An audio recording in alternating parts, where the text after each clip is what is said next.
이상민 행정안전부 장관에 대한 헌법재판소의 탄핵 심판이 4일 시작됐습니다. 첫 변론 준비 기일이 진행된 가운데 이 장관의 이태원 참사 책임 여부가 쟁점이 됐습니다. 결혼과 출산은 이제 청년 세대들에게 관례가 아닌 선택의 문제가 됐습니다.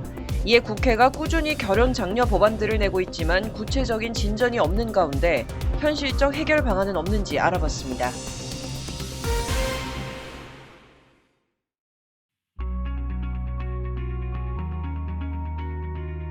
시청자 여러분 안녕하십니까? 로포커스 시작하겠습니다. 치솟는 물가에 집값은 내릴 생각이 없고 월급은 제자리 걸음. 혼자 한 끼 해결하기도 벅찬 상황에서 정부는 결혼과 출산을 독려하고 있습니다. 혼인이 줄어드는데 출산이 늘어날래야 늘어날 수 없겠죠. 가장 큰 문제는 경제력인데 현실적 대안이 없는 상황이 되려 비혼을 조장하고 있다는 지적입니다. 자세한 내용 속대성 기자가 전해드립니다. 최근 인터넷 게시판을 달군 글입니다. 제목 남자 40살 월급. 작성자는 소개받은 남성 월급이 세후 370만 원이었다며 이거 갖고 여자를 만나러 왔다는 게 이해되지 않는다고 합니다. 2020년 12월 말 작성된 이 글은 최근 각종 인터넷 게시판에 다시 올라와 눈길을 끌면서 갑론을박이 이어지고 있습니다. 월급 실수령액 370만 원은 세전 약 440만 원, 연봉으로 환산 시 5,300만 원 수준입니다. 2021년 기준 직장인 월 평균 소득이 세전 333만 원이라는 걸 감안하면 지표상 중상위권에 가깝습니다. 이 글을 본 일부 네티즌은 자괴감이 든다고 토로합니다. 능력이 있어 결혼하느냐, 능력이 없어서 혼자 사느냐, 이런 질문이나 말도 의미가 없다. 한 40대 독신 남성의 인터넷 방송. 8분 남짓 이 영상 조회수는 100만 회가 넘습니다. 그리고 너가 나랑 같은 처지라 다행이야. 같이 얹혀 살고 있고 뭐 결혼도 안 했고 당신도 없고 아무것도 없어서. 노처녀로 외로워 죽는 친구를 위하여. 또 다른 채널. 30대 후반 미혼의 여성 유튜버가 자신의 일상을 기록하고 있는데 채널 누적 조회수만 4,800만을 기록하고 있습니다. 이런 노총각, 노처녀 등장에 가장 먼저 열광한 건 20, 30대입니다. 화려한 방송인의 삶을 동경하고 갈망하는 대신 소박하고 현실적인 일상에서 나만 그런 것이 아니다, 위로와 위안을 얻고 있는 겁니다. 특히 결혼과 주거, 일자리 문제 등 청년으로서 당면한 익숙한 소재도 공감을 얻고 있습니다. 1인 가구 방송에 호감을 느끼는 수많은 한국인, 외로움 지수는 어떨까? 한 여론조사 업체 설문조사입니다. 한국인 평균은 80점 만점에 43.94점, 중증도 외로움을 겪고 있습니다. 특히 서울에선 사회활동이 왕성한 30, 40대가 외로움을 가장 많이 느낀다는 자료입니다. 나이가 찰수록 결혼할 상대도 만나고 싶지만 현실을 생각하면 떨어지는 자존감. 인터넷에선 노처녀 한국 여성이냐, 젊은 외국 여성이냐, 돈 많은 40대 남성이냐, 돈 없는 30대 남성이냐, 성별로 소모적 논쟁이 벌어지고도 있습니다. 윤석열 대통령께서는 아이들이 밝고 건강하게 자라도록 하는 것은 국가의 기본적 의무라고 강조하였습니다. 아이를 낳고 키우는 즐거움과 부모의 자아 실현이 동시에 이루어질 수 있도록 혁신적.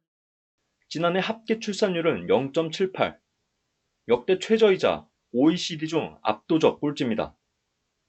정부의 위기의식은 예산을 15년간 280조 원 쏟고도 악화일로를 걷는 추세에 기인합니다.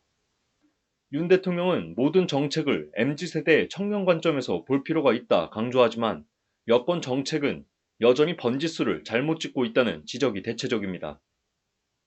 이런 비판에 대한 방증은 미혼 성인 10명 중 3명은 결혼 계획이 없다는 설문조사에서도 엿보입니다. 대부분 결혼이 아니어도 행복할 수 있다, 아직 경제적 준비가 안 됐다 의견을 내놨습니다. 향후 자녀 계획에 대해서도 절반이 넘게 없다고, 기혼자 중에선 다수가 현재 자녀가 있지만 추가 계획은 없다고 답했습니다. 낮은 소득 수준, 높은 기대치, 굳어지는 체면. 대한민국은 비혼 조장국이라는 회의적 목소리가 나오는 가운데 입법, 사법, 행정 할 것 없이 국가 역량을 총동원할 때가 왔다는 평가입니다. 법률방송 석대성입니다.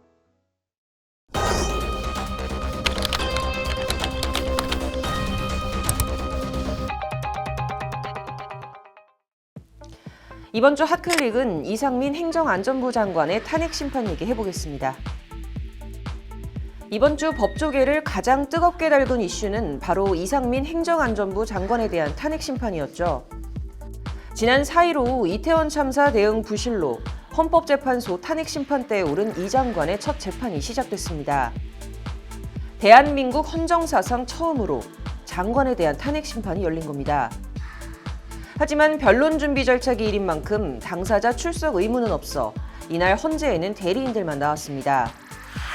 변론 준비 기일이란 본격적인 변론에 앞서 사건의 쟁점을 정리하는 날로 이번 탄핵 심판을 청구한 국회와 피청구인 이 장관 측이 신청한 증거와 증인 채택 여부 등을 논의하는 절차였습니다. 재판 시작 전부터 이태원 참사 유족들이 헌재를 찾아 이 장관의 파면 결정을 내려달라고 촉구하며 날선 공방이 있었습니다. 이 같은 공방은 헌법재판소 법정 안에서도 이어졌는데요. 탄핵을 의결한 국회 측, 그리고 방어에 나선 이 장관 측이 이태원 참사 책임 소재부터 증인 신청까지 모든 쟁점에서 팽팽히 부딪혔습니다. 그중 탄핵 필요성, 즉 이태원 참사 당시 법률을 중대하게 위반했는지를 두고 치열한 공방이 오갔습니다. 먼저 국회는 헌법과 법률 위반이 중대하며 선출직이 아니라서 직무수행의 공익이 헌법소의 공익보다 크지 않아 탄핵돼야 한다고 주장했습니다. 구체적으로는 재난 및 안전관리 업무를 총괄해 재난 예방 대책을 수립 시행했어야 함에도 구체적인 조치를 취하지 않는 등 재난안전법상 사전 재난 예방 조치 의무를 위반한 점, 헌법상 국가의 기본적 인권 보장 의무를 다하지 못한 점, 국가공무원법상 성실 의무와 품위 유지 의무를 위반한 점 등을 근거로 들었습니다. 일단 이 장관이 직무 수행 중 중대하게 법을 위반했다면 탄핵 사유에 해당합니다. 다만 헌재 기존 판례상 탄핵이 되려면 단순 법 위반에서 나아가 중대성이 입증돼야 한다는 게 법조계 설명인데요. 이런 이유에서인지 이 장관 측은 공직자의 파면을 정당화할 정도로 중대한 법 위반을 하지 않았다고 맞서고 있습니다. 행정안전부 장관이 탄핵을 통해서 파면당할 만큼 잘못된 중대한 위법을 범한 적이 없다는 점을 밝혀나가도록 하겠습니다. 특히 이 장관 측은 재난구조 과정에서 행안부 장관의 지휘 권한이 없다며 재난 대응은 장관의 직무이나 긴급구조는 권한 밖의 일이라는 점을 거듭 강조했습니다. 이태원 참사가 발생한 지 이제 거의 반년. 참혹했던 그날의 사고 책임을 묻는 법원의 시간이 시작됐는데요. 본격적인 이 장관에 대한 탄핵 심판이 시작된 가운데 만약 파면이 선고되면 5년 동안 공무원이 될 수 없습니다. 이제 공을 넘겨받은 헌재가 어떤 판단을 내릴지 귀추가 주목되고 있습니다. 이번 주 핫클릭 여기까지입니다.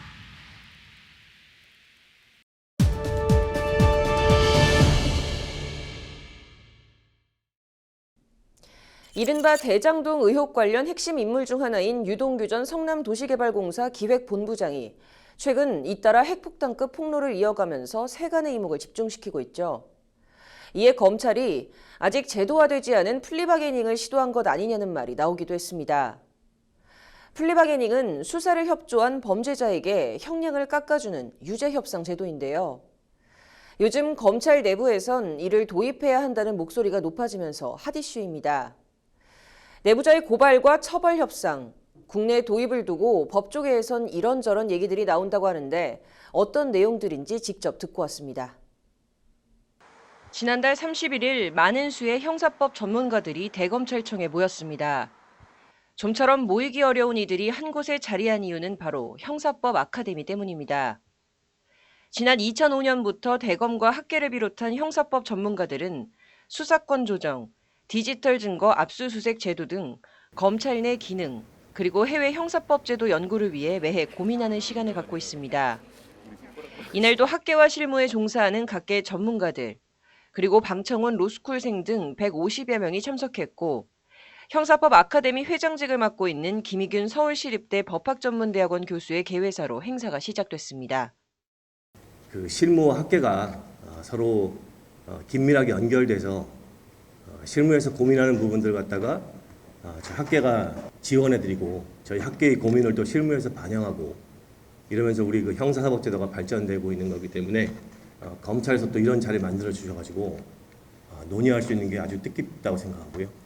이걸 또 저희 또 학자들이 받아서 전달하고 더 연구하고. 그동안 코로나19로 열지 못하다 4년 만에 개최된 이번 아카데미는 사법협조자 형벌제재 감면제도를 논의하기 위해 열렸습니다. 사법협조자 형벌 감면제도는 공범의 죄를 진술해 사건 해결에 도움을 준 범죄자의 형량을 줄이거나 기소를 면해주는 제도로 일명 플리바게닝 제도와 비슷합니다. 공범 혹은 주범의 범죄 사실을 털어놓는 사람의 형량을 깎아주거나 아예 재판에 넘기지 않는 것으로 일종의 유죄를 협상하는 겁니다. 이 제도는 2010년과 2018년 국내 도입이 추진됐지만 입법은 이뤄지지 않았습니다. 수사기관이 밝혀내기 힘든 범죄의 주범을 잡아낼 수 있고 이미 선진국들도 활용하고 있어 찬성한다는 목소리도 많았지만 범죄자와의 협상을 용납할 수 없다는 반대론이 거센 게 그 이유였습니다. 실무부분 대표자로 참석한 송강대검 기획조정부장은 범죄자 선의에 기대어 사실을 진술해주길 기대하는 제도가 합리적인지 되돌아봐야 한다며 해당 제도에 대한 보완의 필요성을 설명했습니다. 범죄는 나날이 조직화, 지능화되고 은밀해지는 반면에 수사는 갈수록 엄격한 절차 준수가 요구가 되고 있고 범죄를 밝혀낼 수 있는 수사 기법도 한정되어 있어서 하루가 다르게 진화하는 범죄 수법을 따라잡는 것이 쉽지가 않습니다. 따라서 범죄 대응의 공백과 사법 절차의 혼란을 막기 위한 제도 보완의 필요성이 그 어느 때보다 절실한 상황입니다. 그러면서 송 부장은 해외 사례와 발맞춰 국내도 범죄로부터 국민과 국가 공동체를 효율적으로 방어할 수 있는 제도가 시급함을 거듭 강조했습니다.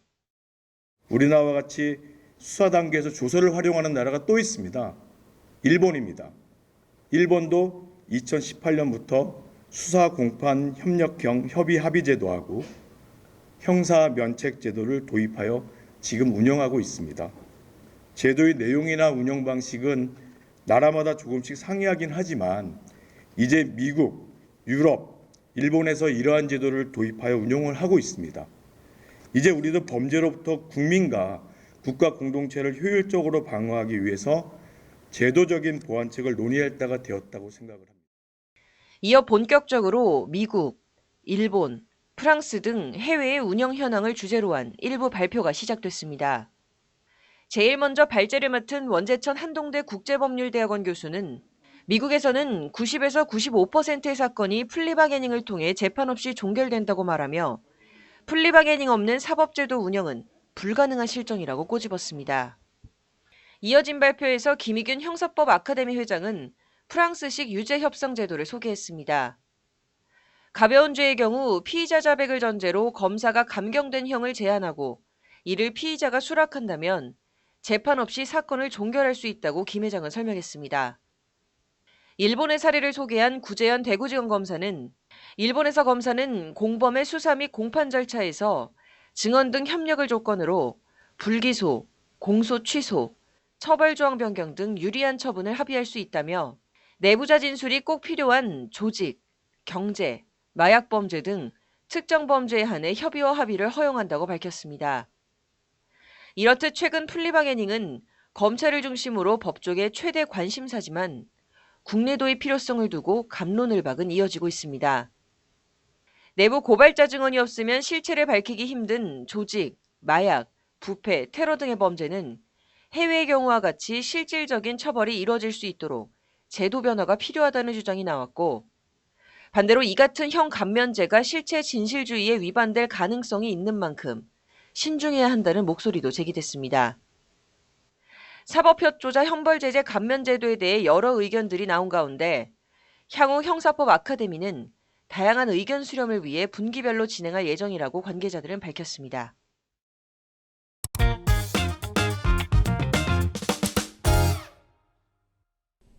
전문가가 말해주는 돈 되는 법. 말만 들어도 무서운 세무조사, 과연 어떻게 피할 수 있고 어떻게 하면 잘 마무리할 수 있을까요?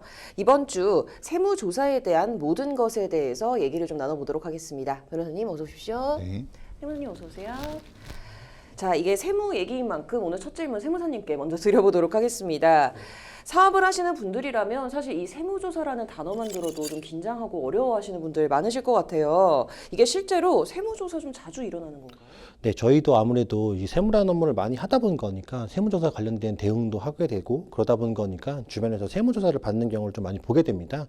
그래서 저희가 이제 세무조사라고 표현하는 게 크게 두 가지 종류가 있다고 설명을 좀 드릴 수가 있겠는데요. 첫 번째가 먼저 정기적인 세무조사입니다. 정기적인 세무조사라고 하는 것은 회사가 어느 정도 규모가 되고 그리고 일정 금액 이상의 매출이 발생하기 때문에 국세청에서 말 그대로 정기적으로 주기적으로 세무조사를 하게 되는 경우를 얘기를 하게 됩니다. 저희가 뭐 뉴스에서 알고 있는 뭐 삼성전자나 현대자동차 같은 회사들이 받게 되는 세무조사의 경우에는 통상적으로 이러한 정기 세무조사라고 생각을 하시는 게 좋습니다. 다만 최근에는 이제 우리가 알고 있던 대기업분들만 정기적인 세무조사를 받는 게 아니라 중견기업뿐만이 아니라 중기업들도 정기적인 세무조사 대상으로 분류가 돼서 세무조사를 받게 되는 경우도 있습니다. 네, 또 한 가지 이제 말씀드릴 세무조사가 또 이제 비정기 조사인데요. 네. 비정기 세무조사란 이제 국세청이 납세자의 이제 세금 신고 누락이라든지 아니면 뭐 혐의 금액 등 이런 것들이 이제 포착되면 이제 받게 되는 세무조사입니다. 아무래도 이제 가장 빈도가 좀 높은 세무조사입니다. 혹시 이제 뭐 언론에서 보면 이제 파란색 박스 이렇게 딱 들고서 네, 이제 맞아요. 그 회사에 찾아와가지고 이제 장부 같은 거 막 뒤져가지고 이제 네. 가져가시는 거 뭐 이런 게 있는데 이제 실제로 이제 세무조사 시에도 이런 거 영치라고 하거든요. 네. 영치 세무조사가 있습니다. 원칙적으로 이제 세무조사를 시작하게 되면 이제 납세자한테 이제 세무조사의 이유라든지 뭐 기간이라든지 뭐 이런 거를 이제 사전에 통보를 하고 이제 거기에 따라서 하는 것이 이제 원칙이긴 한데 또 이렇게 사전에 안내하면 오히려 이제 탈세랑 관련된 자료 같은 거 다 파기하고 없애고 옮기고 뭐 이렇게 되면 이제 세금을 탈세하는 것이 너무 쉬워지기 때문에 네. 이런 경우에는 이제 소수의 비율로 이렇게 그 영치 조사를 기습적으로 하는 경우도 있습니다. 네. 그럼 정리해보자면 좀 정기적으로 받는 회사도 있고 비정기적으로 받는 회사들도 있다라고 이해를 하면 될 것 같은데요. 자, 그렇다면 이렇게 국세청으로부터 세무조사에 대한 안내를 받으면 어떻게 해야 되는 게 먼저일까요? 네, 그 우선 말씀드린 것처럼 당황하지 마시고 국세청에서 보낸 사전 통지 안내문의 내용을 좀 잘 확인 한번 해보셔야 됩니다. 아까 잠깐 설명드린 것처럼 사전 통지문 안에는 뭐 세무조사의 대상에 대한 기간 그리고 조사의 대상이 되는 세목 그리고 조사 기간에 대해서도 꼭 명시가 되어 있게 되거든요. 그래서 그 내용들을 한 번 더 꼼꼼히 살펴보셔가지고 현재 본인의 사업에 대해서 대리하고 있는 세무대리인 분들과 이러한 부분들을 공유해서 혹시나 이 대상 조사 기간에 내가 알지 못했던 세무적인 리스크가 있는 건지 없는지 그런 사전적인 준비 과정을 꼭 해보시는 게 좋겠다라고 말씀드릴 수가 있겠습니다. 자, 그렇다면 이제 통지를 받은 후에는 꼭 통지문의 내용들을 좀 확인을 해서 혹시나 발생할 수 있는 위험을 좀 미리 체크를 해봐야 될 것 같고요. 자, 그런데 TV 같은 데서 보면 사실 세무 추징이 안 되려고 실제로 뭐 집에 있으면서 문도 안 열어준다거나 뭐 통지를 거부하는 경우를 좀 봤거든요. 이거 어떻게 이렇게 피할 수가 있는 건가요, 실제로? 이게 이제 저도 국세청에서 잠깐 일할 때 사실은 뭐 납세자 입장에서는 어떻게 보면 뭐 당연한 절차를 활용하는 거일 수 있고 근데 이제 국세공무원 입장에서는 되게 좀 당황스러운 상황인데 사실 이게 좀 세무조사가 행정조사이자 또 이제 행정청이 처분 성격을 동시에 갖지만 하지만 또 압수수색 영장과는 또 차이가 있습니다. 그러다 보니까 사실 문을 뭐 걸어 잠그거나 했을 때 그럴 때 이게 강제로 뭐 뜯고 들어간다든지 뭐 이런 것까지는 좀 어렵거든요. 물론 이제 실무적으로는 회사의 이제 그 안전관리 요원들이 뭐 조금 이제 제지를 한다 할지라도 이제 세무조사 통지서 보여주면서 한쪽에서 그냥 막 걸어 들어가는데 이제 그러면서도 이제 마음 한쪽에는 이거 영장이 아닌데 괜찮을까? 뭐 이런 생각 좀 하기도 하고 네. 그리고 또 다른 경우는 이제 세무조사를 했는데 아무 자료도 제출하지 않는 경우가 있어요. 당연히 이제 납세자한테는 이제 협력 의무가 있음에도 불구하고 협력 의무 위반 시에 이제 국세청이 할 수 있는 조치가 좀 제한적이다 보니까 아무 자료도 제출하지 않으면 좀 당황스럽지만 어느 정도 이제 가지고 있는 자료 가지고 좀 과세를 할 수밖에 없거든요. 근데 문제는 그렇게 되죠. 그러면 이제 국세청에서 어느 정도 이제 뭐 가지고 있는 자료를 어느 정도 추측해가지고 이제 과세를 했는데 그 뒤에 이제 납세자가 또 그 중에서 나름은 또 정당한 이유가 있는 자료들이 있거든요. 그런 걸 이렇게 쭉 제출하면서 이제 조세심판원에서 불복을 해서 과세 금액의 상당 부분이 이제 국가가 이제 패소하는 쪽으로 되면 아무래도 뭐 조사 담당자의 뭐 인사 평가라든지 뭐 이런 데 조금 영향이 있을 수 있어서 사실은 곤란한 경우가 많이 있습니다. 하지만 그럼에도 불구하고 궁극적으로는 결국은 이제 계속 그렇게 하면 영장이 나올 수도 있습니다. 무한히 피할 수 있는 것은 아니죠. 네. 뭐 끝까지 영원히 피할 수 있지는 않다라고 이제 말씀을 해주셨고요. 자, 예외적으로 납세자 사정이나 요청에 의해서 좀 세무조사를 미룰 수도 있다라고도 하던데, 자, 이건 어떤 건가요? 네, 맞습니다. 아까 그 앞서 변호사님께서는 이제 실제적인 얘기를 좀 잘 해주셨는데, 최근에는 국세청의 권한보다는 납세자의 권리가 워낙 또 중요시되는 경우가 굉장히 많기 때문에 강압적으로 일 처리하는 것보다는 절차를 굉장히 중요하게 생각합니다. 그래서 앞서 말씀드린 것처럼 납세자가 혹시나 내가 건강상의 이유가 있다거나 아니면 사업상의 어떤 이 어려움을 통해서 세무조사를 중지 또는 연기할 수 있는 제도가 좀 있습니다. 여기에서 중지는 말 그대로 일시적으로 그 기간 동안에 세무조사를 잠깐 멈춘다라는 표현이거든요. 예를 들면 내가 세무조사를 받고는 있지만 이걸 세무조사를 대응하게 되면서 회사의 모든 업무가 막히게 되는 거니까 좀 바쁜 시즌을 조금만 피해서 좀 한 달이나 두 달 정도 뒤에 받자라고 하는 것들을 이용할 수 있는 제도가 바로 중지라는 제도이고요. 말 그대로 연기는 세무조사를 아예 다음에 받게 되겠다라는 취지거든요. 아까 말씀드린 것처럼 건강상에 내가 어려움이 있거나 아니면 해외에 또 출국해야 되는 뭐 그런 부득이한 일정이 있는 경우에는 이번이 아니라 다음에 받게 된다라고 하는 거고, 중지나 연기나 표현 자체도 느끼셨겠지만 아예 내가 안 받게 돼서 분류되는 게 아니라 일시적으로 미루거나 멈추는 제도이기 때문에 꼭 받게는 된다라고 생각을 해주셔야 됩니다. 네, 역시 세무조사를 피할 수는 없겠습니다. 자, 그렇다면 세무조사에 적절히 대응하기 위한 어떤 비법 같은 건 있을까요?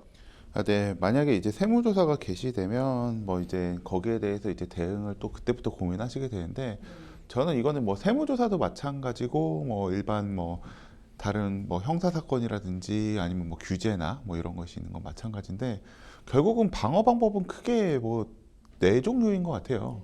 첫 번째는 먼저 이제 이상하게 보이지 않는 것, 탐지 가능성을 낮추는 게 제일 중요하고, 두 번째는 이제 그 만약에 이제 조사 같은 게 막 들어오거나 하면 중간에 이제 거기에 대해서 명확하게 이제 차단을 할 수 있는 소명 자료 같은 것들을 먼저 준비를 해 놓는 게 중요하고, 이제 세 번째는 그 뒤에 이제 뭐 조사관들이 이제 자기 나름대로 또 판단을 하는데, 또 경우에 따라서는 이제 나는 A라고 생각하고 자료를 정리해 놨는데 이제 그게 보기에 따라서는 정말 오해받을 수 있는 뭐 B라는 형태의 패턴을 보일 수도 있어요.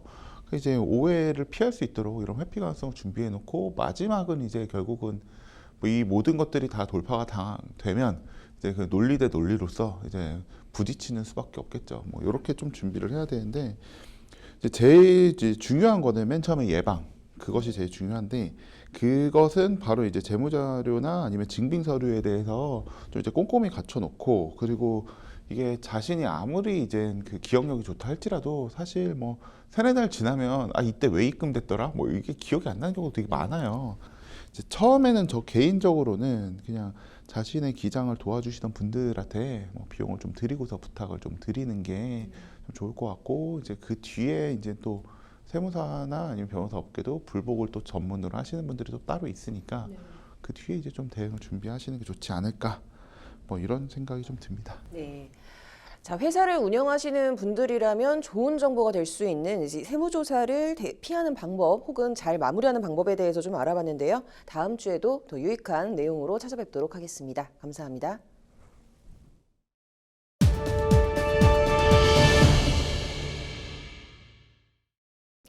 이번 주 로포커스 여기까지입니다. 시청해주셔서 고맙습니다.